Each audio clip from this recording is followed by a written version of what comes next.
नर्मदे हर. नमस्कार मंडळी, आपल्या चॅनलवर तुमचं स्वागत आहे.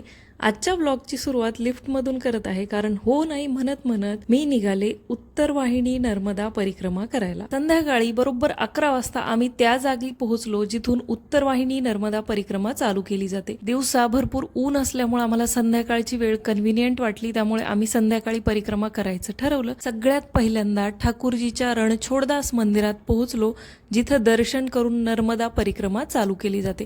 सोबतच हरसिद्धी मातेचं सुद्धा दर्शन केलं. संध्याकाळची वेळ होती, त्यामुळे मंदिर बंद केलेलं होतं, पण बाहेरून व्यवस्थित दर्शन झालं.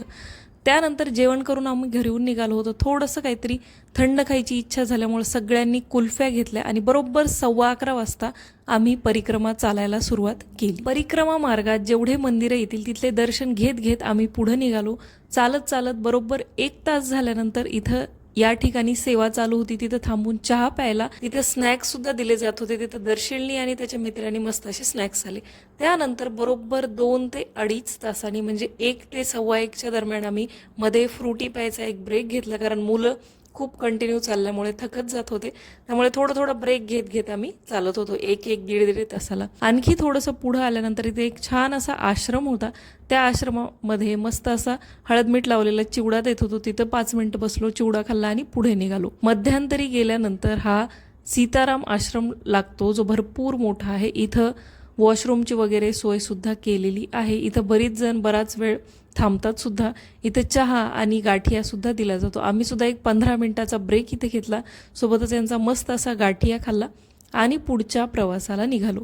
इथून खाली उतरल्यानंतर नर्मदेच्या तटाला सुरुवात होते. उत्तर वाहिनी नर्मदा परिक्रमा ही गुजरातच्या तिलकवाडा ते रामपुरा दरम्यान केली जाते, जिथं नर्मदा नदी उत्तर दिशेने वाहते. चैत्र महिन्यात या परिक्रमेला भरपूर महत्त्व आहे आणि ही परिक्रमा केल्याने पूर्ण नर्मदा परिक्रमा केल्याचं फळ मिळतं, असं नर्मदा पुराणात सांगितलेलं आहे. नर्मदा नदीच्या तटावर आरती ओवाळून दिवा लावला, नदीसमोर नतमस्तक झालो आणि दरवर्षी याच प्रकारे माझ्याकडून ही परिक्रमा पायी करून घे, असं मनोमन नर्मदा नदीला सांगितलं सुद्धा. नर्मदा परिक्रमा ही शिवाच्या तपश्चर्येचं स्वरूप सुद्धा मानली गेलेली आहे. नर्मदा नदीला नमस्कार केला आणि त्यानंतर पुढची परिक्रमा चालायला सुरुवात केली. भरपूर पावलं टाकत टाकत आम्ही पुढे निघालो होतो. सगळेजण सोबत असल्यामुळे एका मिनिटाला तर असं वाटत होतं की एका रिदममध्येच आम्ही चालतोय का काय. नदीचा तट चालू झाल्यानंतर थोडासा रस्ता अनइवन आहे, वर खाली वगैरे आहे, पण जागोजागी भरपूर अशी सोय केलेली आहे. सगळ्यात जास्त कमाल मला दर्शीलची वाटली, कारण पूर्ण परिक्रमा तो न थकता, न थांबता, न झोपता चालला. मला वाटलं होतं रस्त्यात थांबेल, त्याला झोप येईल किंवा त्याचे पाय दुखतील, पण असं काहीही झालं नाही आणि त्याच्याकडे बघून मला चालण्याचा आणखी जास्त हुरूप येत होता. अर्ध्या अंतरावर पोहोचल्यानंतर या प्रकारे असा मोठा इथं स्टॉप बनवलेला आहे. वॉशरूम्स बनवलेले आहेत, गोळ्या औषधाची सोय आहे, बेड टाकलेले आहेत जिथं झोपून आपण आराम करू शकतो, पाणी ठेवलेलं आहे, नर्मदा मैयाचा फोटो आणि मंदिरसुद्धा बनवलेलं आहे. त्यानंतर आम्ही पुढच्या प्रवासाला आणखी निघालो. उत्तर तटावरून ही परिक्रमा चालू होते आणि आपल्याला चालत चालत दक्षिण तटापर्यंत यायचं असतं. तेव्हा ही नदीवर असा छोटासा ब्रिज बनवलेला आहे, जो आपल्याला क्रॉस करावा लागतो. बरोबर 8 ते 9 किलोमीटर अंतर आमचं चालून झालं होतं. त्यानंतर थोडा वेळ थांबून या प्रकारे नदीचा प्रवाह पाहिला आणि मध्ये इथं मोठा असा स्टॉप केलेला आहे, जिथं वॉशरूम्स आहेत आणि नर्मदा नदीच्या पाण्यातून पाईपलाईन केलेली आहे. शॉवरची व्यवस्था आहे, जिथं आपण आंघोळसुद्धा करू शकतो. बरोबर पहाटे 3 वाजता आम्ही इथं छान मस्त नर्मदा नदीच्या पाण्याने आंघोळ केला आणि कपडे बदलून पुढच्या प्रवासाला निघालो. दर्शीलनी सुद्धा आमच्यासोबत नर्मदेचं स्नान केलेलं आहे. त्यानंतर पुढे जात जात इथं कपिलेश्वर महादेवाचं देवस्थान आणि ट्रस्ट आहे. इथं सुद्धा पाण्याची किंवा स्नॅक्सची सोय आपल्याला अवेलेबल केलेली आहे. व्यवस्था परिक्रमावासियांची अगदी भरपूर व्यवस्था केलेली आहे. जागोजाग ॲम्ब्युलन्स आहेत, पोलिसांचा चोख व्यवस्था आहे.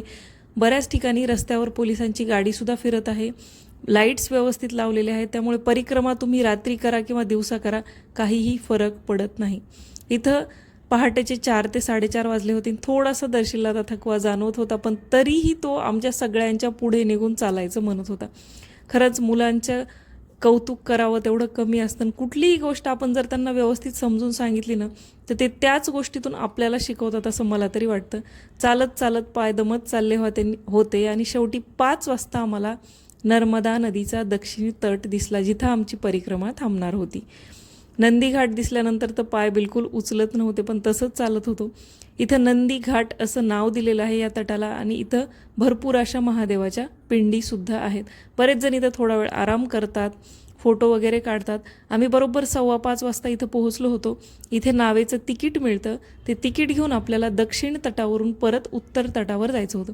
आम्ही मात्र इथं थोडंसं थांबलो, फ्रूट्सचा ब्रेक घेतला, कारण आम्हाला नर्मदा नदीच्या तटावर सूर्योदय पाहायचा होता.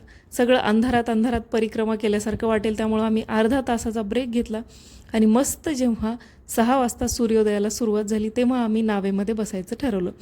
आम्ही गेलो होतो तेव्हा शनिवार रविवार नव्हता, त्यामुळे बिलकुल गर्दी नव्हती. बरेच जण तुम्ही सोशल मीडियावर व्हिडिओ वगैरे जर पाहिले असले त्यामध्ये गर्दी असते, पण आम्ही ऑड डेला गेलो होतो त्यामुळे एवढी काही गर्दी आम्हाला लागलेली नाही. पटकन आम्ही बोटमध्ये बसलो आणि आमच्या परिक्रमेच्या शेवटच्या टप्प्याला सुरुवात झाली. ही शांत, अथांग, अविरत वाहणारी नर्मदा नदी पाहिली ना की मनातला पूर्ण कल्लोळ थांबतो आणि अगदी मनाला शांत वाटतं, प्रसन्न वाटतं.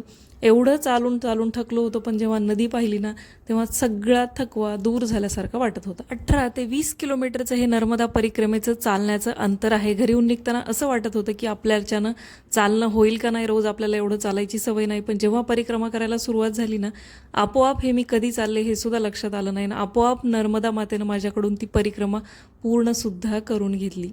शेवटी नर्मदा मातेला नम्रपणे नमस्कार केला आणि आम्ही वरच्या दिशेने निघालो. उत्तर तटावर आम्ही पोहोचलो. आता परत ठाकूरजीच्या मंदिरात जाऊन ठाकूरजींचं दर्शन घ्यायचं होतं आणि परिक्रमेचा शेवट करायचा होता. मस्त असा सूर्योदय होत होता. खूप प्रसन्न वाटत होतं, छान वाटत होतं. सकाळची वेळ होती. परत रणछोडदास मंदिरात येऊन देवाला नमस्कार केला आणि नर्मदा परिक्रमा सुफळ संपूर्ण करून सकाळी 7 वाजता आम्ही हसत मुखाने घरी परतलो.